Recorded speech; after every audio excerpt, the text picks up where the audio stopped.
Hello and welcome to HT's weekly talk show, The Interview, and our ongoing segment, Life and Times with HT, a trip down memory lane. These are, as I have said before, stories of men and women who have left an imprint on the sands of time.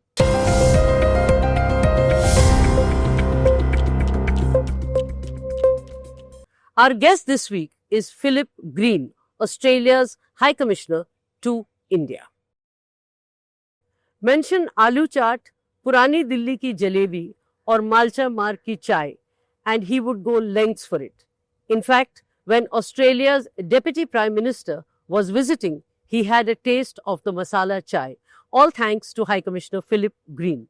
He's here with us to take us through his India experience and much more in this edition of HT's weekly talk show, The Interview, and our ongoing segment, Life and Times with HT.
Welcome to the show, Mr. Philip Green, and thank you for being here with us. Great pleasure to be here. Thank you, Kumkun. You have served in Germany, Singapore, Africa, and Kenya. Why is India special, if at all it is? And we will, of course, talk about your earlier visits and your bus tour. Well, every assignment as an Australian ambassador is a very important assignment, and I don't want to belittle any of those other assignments where I've had wonderful times and learnt a lot, and they've been important work. But India is without doubt special. This is the most populous country on the planet. It's already the fifth biggest economy. It's rising fast. We are friends and strategic partners with India.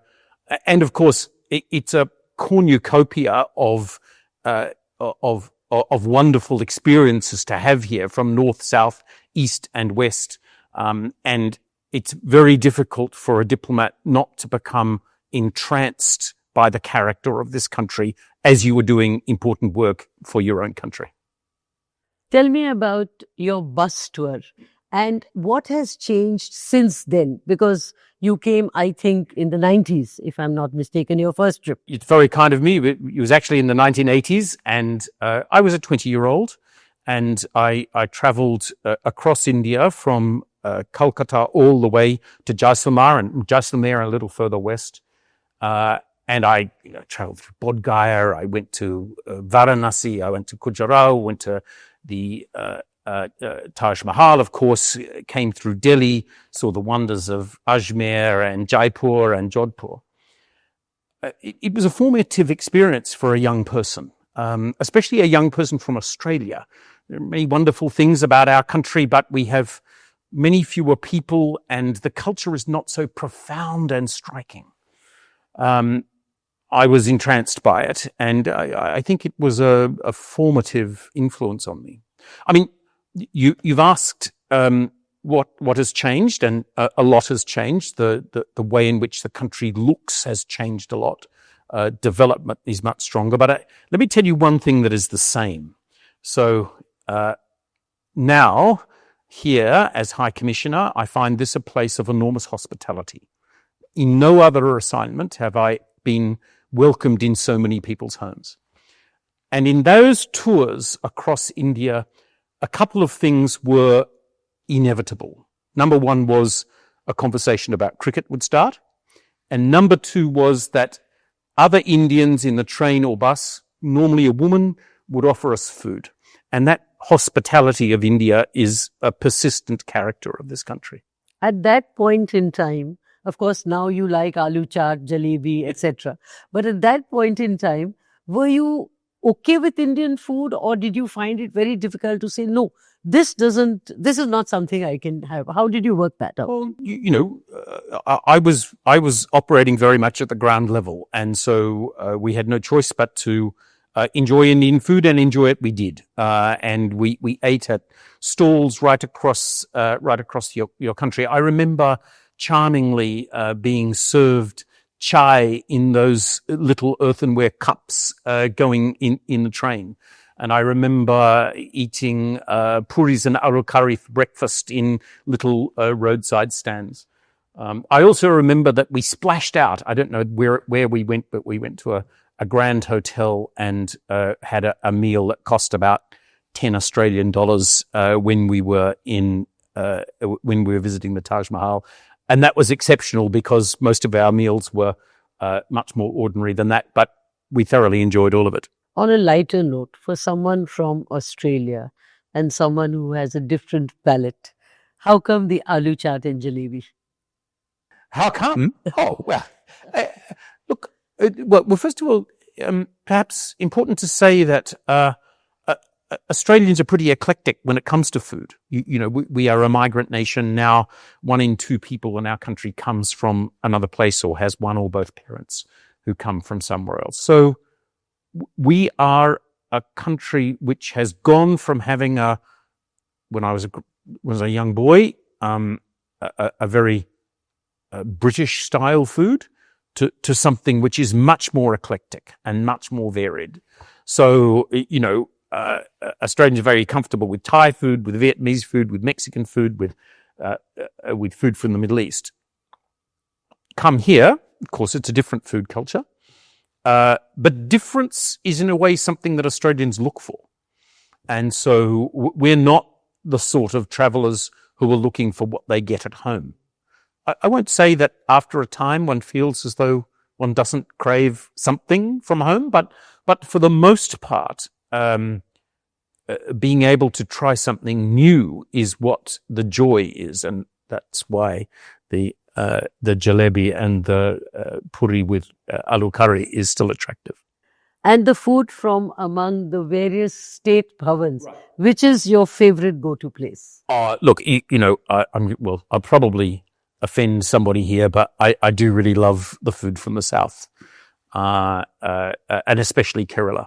I love seafood and the way in which that Kerala food brings together seafood with the traditional ingredients, the coconut and so on. It just sings to me, and some of the best food I've had in my life I've had in Kochi and Calicut, and on houseboats in the backwaters. In the backwaters. That's really very special. And how can I not ask you about the old Delhi food tour and Salman, the charming young man, to quote you? That was a lovely experience. I went with.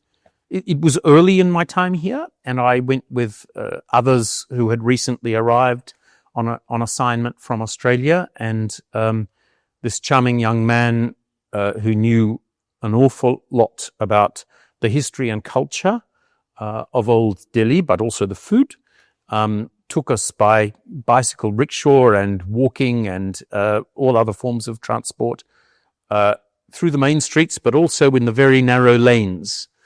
And I learnt a lot that day about the food, which I thoroughly enjoyed that, but also about the history of old Delhi and the lifestyle there, and that will remain with me for a long time. Did you go back for that food again, or do you go back? Yes, I have gone. Well, it's frankly a go-to place that I would take visitors. So frequently visitors from Australia or from other parts of the world whom I know, they come, they stay over a weekend. Perhaps they've got some business. Perhaps they're just on a tour. And old Delhi, along with a lot of other places, are go-to places that I would take friends back to. In fact, you recently took your Deputy Prime Minister for chai to Malcha Marg. Yes, we did that, and we went by auto, and I don't think he knew quite what was happening or why it was happening, but he was charmed by it when we sat or stood rather under an ancient tree. There was a small shrine there, and the chaiwala, who has been there for decades, was serving us his famous chai.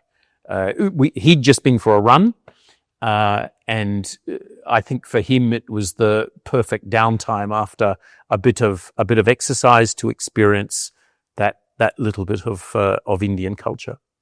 Tell me, being a High Commissioner, doesn't all this restrict your mobility? Or, taking an auto, going and having chai under a tree. How restrictive does your official role? Not restrictive at all. I mean, obviously there are some places where I'm recognised, and that's okay. But it's not a small place where everybody knows you. I can have a private life here, and it's a tribute to the security of the country that I can move around, take local forms of transport. I think I shock people occasionally by walking. I left my wife and I left lunch on just last Saturday, and we were walking home, and other Indians who were at the lunch drove past us and stopped, looked rather shocked. What are you doing? Walking? Oh, we're walking. We're just enjoying it. So, frankly, that's one of the attractive elements of this assignment, is that my wife and I can be ourselves while also playing a role which is not inconsequential in this society. Why India? Did you come at that time, and the first time you did? Was it work? Was it, I want to go to India? So why India? I've always had an interest in places that are different. I've always wanted to understand cultures that at first face offer some contrasts to my own. And India seemed like a place where I would learn a lot, perhaps be challenged a little, but be enriched by something that was different from my homeland. So that was the principal interest in coming to India. Was it that, or was it the Taj Mahal wooing you and saying, like most people from the West, oh, I must see the Taj? I think without doubt there was an allure to that, but it was much more than that. It was engagement with people. It was being able to travel and have a language which allowed me to engage with anyone, whether they were in a bus or a train or a wedding at a railway station or wherever else, in a restaurant. Not just the Taj Mahal, but I remember going to Bodh Gaya, where Buddha received enlightenment. I remember that was important. Then the amazing castles and fortresses of Rajasthan. All of that in its own way was interesting to us. Looking back, what is it about India that you may want changed, maybe a strong word, but may want tweaked, or say, okay, this could be different? Oh, I don't want to change anything about India. I welcome enormously that this society is on a big transformation towards development. And, your Prime Minister's goal of Viksit Bharat in 2047 seems entirely right. And I dearly hope that can be successful. But let me answer your question this way. Some countries, when they become economically strong and politically powerful, also become quite assertive in the way in which they engage with the rest of the world. My hope is that India can draw upon the spirit of Gandhi and the many other great features of this society and become a global power that operates in a way that works in synchronicity with the rest of the world. Are you suggesting or using the word assertive as a synonym for being aggressive? Not quite, but I think it's somehow in the same spectrum. I think India is big enough to, and I mean big in the human sense here, is big enough to be both influential globally, economically strong, have a proper place at the top table of global governance, and not become an assertive country. You know, you have spoken about India's diversity and used the word dazzling, if I'm not mistaken for it. And you also love the conversations that happened here. So let's talk about both the diversity and the conversations. Well, India is diversity in language, in landscape, in religion, in people's approach to the world. My job gives me the privilege of traveling around your country. I've been to 20 states already, and it is like visiting different countries to go to Kerala and Himachal. So it's one of the great things about your country that it is clearly a unitary state. And wherever you go in this country, people feel profoundly Indian and quite nationalistic. That's a good thing. But they speak different languages, they eat different foods, they worship different gods. And that is a huge advantage for India. But you asked also about conversations. I really want to press this point because it's very important to me and to my wife. For us, perhaps the most enriching thing about this country is the quality of the conversations that one can have. The strength of the intellectual elite, the ability to engage with big ideas, present refreshing perspectives, the reality that many times an Indian perspective is different from a Western country like mine. I welcome that. It is a place where one is constantly challenged and enriched by the quality of the conversation that we can have. Did you, in the initial years or maybe now, have a problem with the language? Understanding the various languages, or when you were, on a bus tour or on a train, and how did it work? I'm not a linguist, and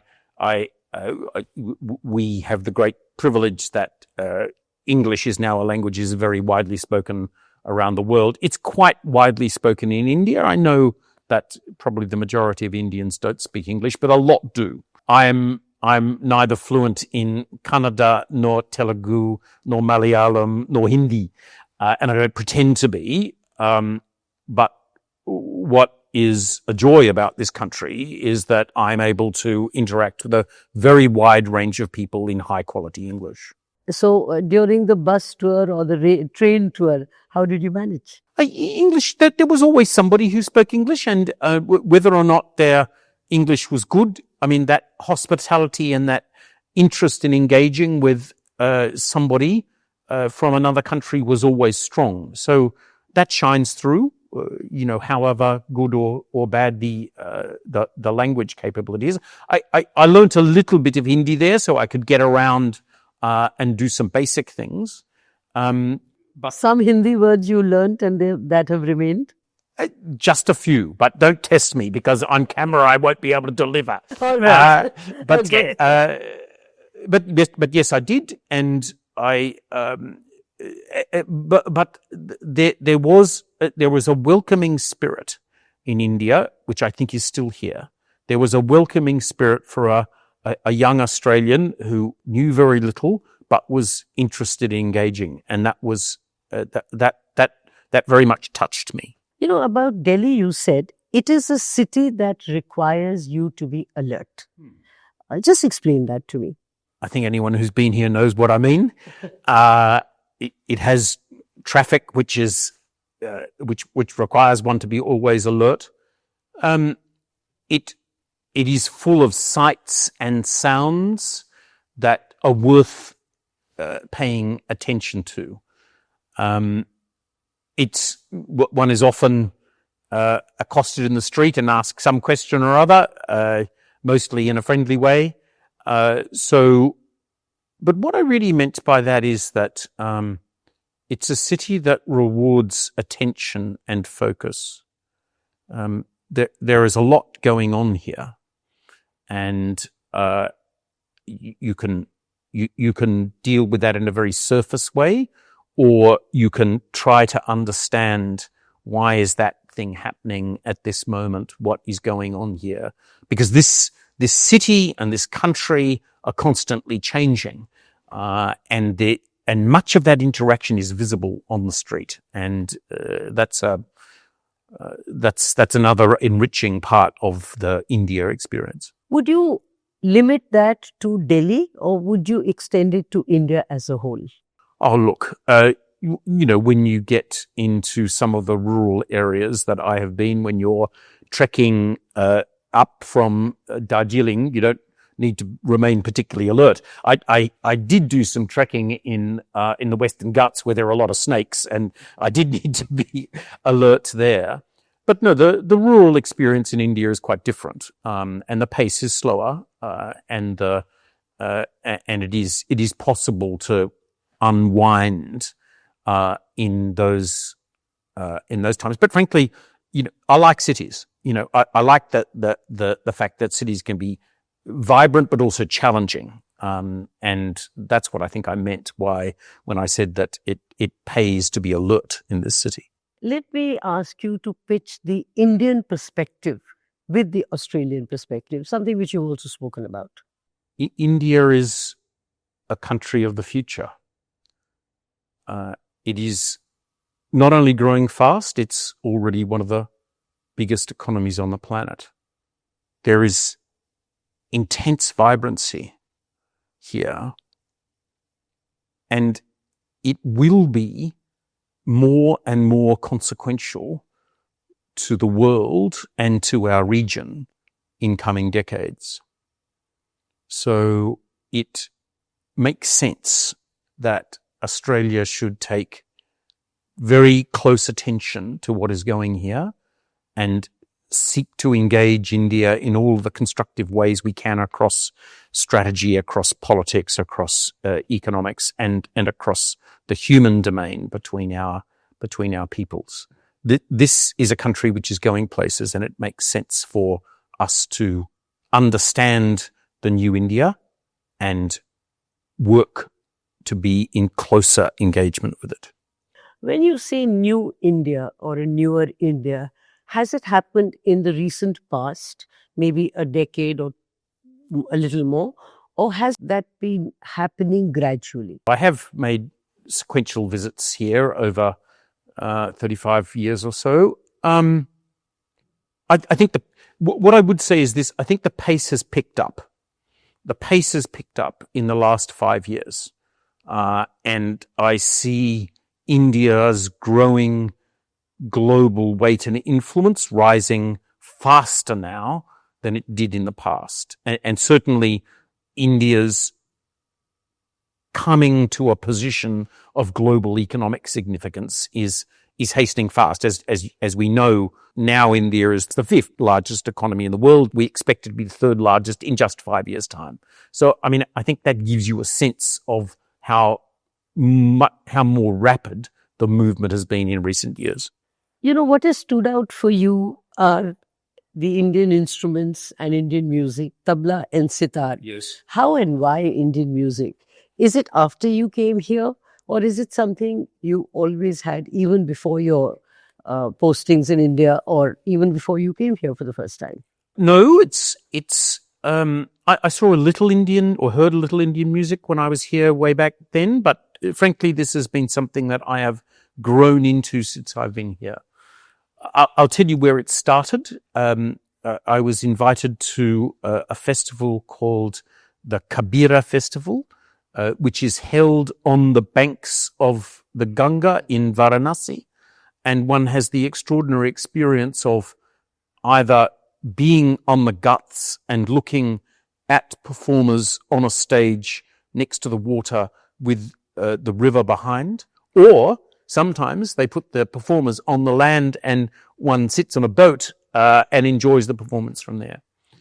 And of course, an extraordinary way to experience music, but it was my first real introduction to traditional, to classical Indian music, and I found myself transported by it. I'm sure there are many facets to it that I don't understand, but even as a novice, one can appreciate it enormously. And I've come to know some quite significant musicians here. Shubhendra Rao comes to mind, who have become friends, and I follow them and love their work, and frankly would like to see more collaboration between Australian musicians and Indian musicians. Your interest in hiking and artworks. Yeah. I love hiking. You went to the Western Ghats recently. I went to the Western Ghats recently. I've been up in Himachal. I've been up north and up from Darjeeling, and I had the most extraordinary hike in Meghalaya, where we were in villages that had no road, and passing through single tracks in the forest, where the only other people that we met, and not very many, were local villagers. And when one found oneself in the most beautiful spots, which were delightful and wonderful. I'm smiling because I got to know the guides quite well, and I noticed that they were talking a bit on the first day, and I said to them on the second day, what were you talking about? And they said, we're talking about whether you'd last. I said, many people do this hike, don't get through all of it, because it was quite tough. And we slipped over a couple of times, but they were charmingly interested in whether we would last the distance, but we did. And artwork. I'm told this is one of your favorite. So this is a work by an Australian indigenous artist called Christian Thompson. He's a graduate of Oxford University, and he's at the cutting edge of modern Australian art. It's very important for us that we bring to India not only the best of our art, but a large proportion of that which has an indigenous character. We're very proud of the fact that amongst our people we have a group of people who are part of the longest continuous culture in mankind. 65,000 years their culture has been going on. Of course, some of their contact with white settlers is a part of the tragedy of our history, and we are still in a process of reconciliation in relation to that. But that doesn't mean that we can't be enormously proud of the achievements of our indigenous people, not least in the field of art. So I'm keen to bring as much of that as I can to Indian eyes. And last year we had the Songlines exhibition, which traces the legend of the seven sisters being pursued across the land by a wicked man. And that was seen by nearly 100,000 people across India. So we're delighted that is somehow engaging for Indian audiences. Let me remind you of something you said about India, and I quote, "All the things that we think are our wisdom are actually inventions of this country." Well, there is so much that one comes to know when one is here, originated in this country. Nalanda University, perhaps the first university in the world, the concept of zero in mathematics, which is central now to mathematical thought. It's important that we recognize the extent of the contribution that India has made to thought and wisdom in the world. And here, I think it's also important to say that some of that is political thought, and the role of people like Mahatma Gandhi and Mr. Ambedkar in bringing India to independence, and indeed inspiring the whole decolonization process globally, with a a determination to do that in a non-violent way is a gift of India to the world, and that's worth us continuing to remember and celebrate. Let me tread personal ground yet again and push this a little further. A diplomat married to a professor. Who learns from whom? Oh, there's no question. I'm the learner, and she is the sage. I think I can speak for her and say that she enjoys the sort of exposure that one gets in the diplomatic corps here to some of the finest thinkers of the land, to people in positions of influence. And I think we spark off each other. Susan is a professor of international law at the London School of Economics. Our fields are kind of adjacent. Our perspectives are not always the same, but that's a good thing. I bring people into her circle and she brings people into my circle, and that enriches us both. But I think if we're looking to say where the balance of enrichment lies, then I'm certainly the principal beneficiary. Both of you are fascinated, and I underline the word fascinated, by Indian history. In fact, intrigued, if that's the word you've used. Let's talk about that. So we have a bookshelf, must be 8 meters of book space, which is devoted solely to Indian books and mostly to Indian history. And here I will declare an interest that I'm almost exclusively reading Indian authors about Indian history. I want to hear an Indian voice. And you say Indian history, but the scope is massive. Are we talking about the decolonization struggle? Are we talking about the first engagement of the Western world here? Are we talking about India's influence on the world, both East and West, in ancient times? Frankly, it's a complex history to grasp. The Chola, the Gupta, the other empires which have been part of India's long history is complicating for somebody like me. But I think it's important that I try to understand that complication and try to perceive this country for all its variety and all of the different histories that have brought it to this moment. In fact, the house you live in is steeped in history. That's true. So, this is a house designed by Joseph Stein, but it's rather special to be living in a house that designed by one of Delhi's foremost architects. But it goes back further than that, doesn't it? Because it was one of my illustrious predecessors, a guy called Walter Crocker, who secured this block of land, opposite the Americans that way, opposite the British that way, diagonally opposite the Chinese, saw that way back in the 1950s, the Australia-India partnership was going to be important and that we should try to be as central as we could. And then found Stein to build a house. Now, one important piece of history here, we believe that this is the first purpose-built Australian ambassador's residence in the world. 1958 was the first time that the Australian government said, let's build afresh an ambassador's residence which will last for decades. And so it has. And 65 more years later, this house is still serving as an ideal venue for diplomatic engagement. How much of history will you take back, and once your tenure gets over, will you feel sorry to leave, or will it be like any other posting where you routinely pack your bags and say, posting over, time up? I don't think it's going to be like any other posting. I think it will have an indelible impact on me as that first visit way back in the 1980s did.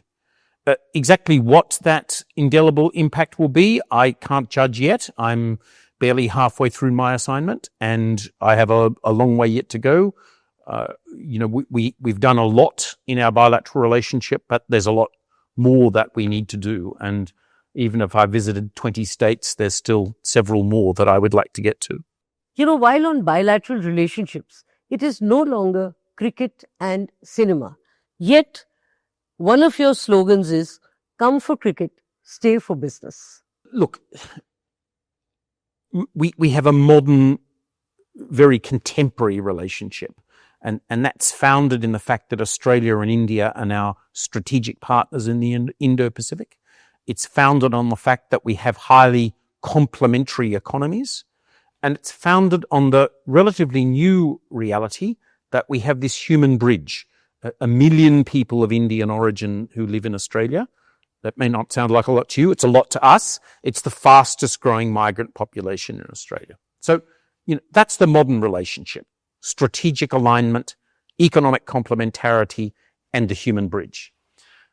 Of course, there are other things that bind us, and cricket is one of them. But frankly, we want to get beyond that. We have that will always be with us. It will always be good for us. But we want to focus on the things that will take us forward in the 21st century. The phrase that you rightly quote, come for the cricket, stay for the business, was in relation to the border Gavaskar series last summer, where we were very deliberately encouraging Indians, and particularly Indian business leaders, to come for the cricket and enjoy that as they ought to, but to spend a little time focusing with Australian business people and government figures and others who can help them on where they might want to grow their business in my country. And that was enormously successful. So I'm going to focus on the modern relationship, but I'm not going to forget that cricket is important. Cinema? This is a valve we haven't fully tapped. There are traditional linkages between Australia and Bollywood, but really the opportunity to link our film cultures together is something that still lies before us. It's my ambition that we have more Indian films which have substantial Australian content, and there's more films which have coming from Australia which have big Indian content. I'm sure there'll be more of that in the future. Education is a strong pillar between both countries. Yet there are reports on rise in visa rejections, which did cause a little bit of angst here. So if you could just set the record straight. Well, I'd just like to hit that one out of the park. And in fact, the rate of approvals of Australian visas, Indian visas to go to Australia for study, are going up. So that's not true.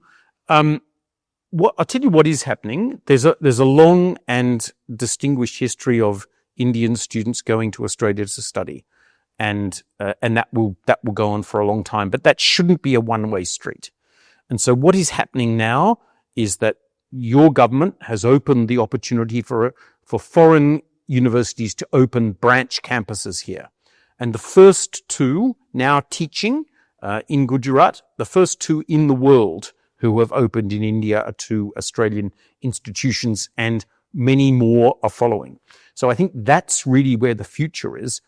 There's a lot of Indians who will want high quality Australian education. Many of them will continue to go to Australia for it, but these foreign branch campuses will give Indian families choice. It means that they can have an Australian quality education either in Australia or for a much lower cost here in India. So does that mean that there is a kind of an invisible restriction on Indians going there and the encouragement that they should study here? Not at all. This is about choice. The opportunity for Indians to go and study in Australia will remain. It is true that our country is hitting some limits in terms of the number of foreign students who can be there. That's a reality. It is true that we are determined to ensure that Indian students who are coming to Australia are at the higher quality end of their of the spectrum. But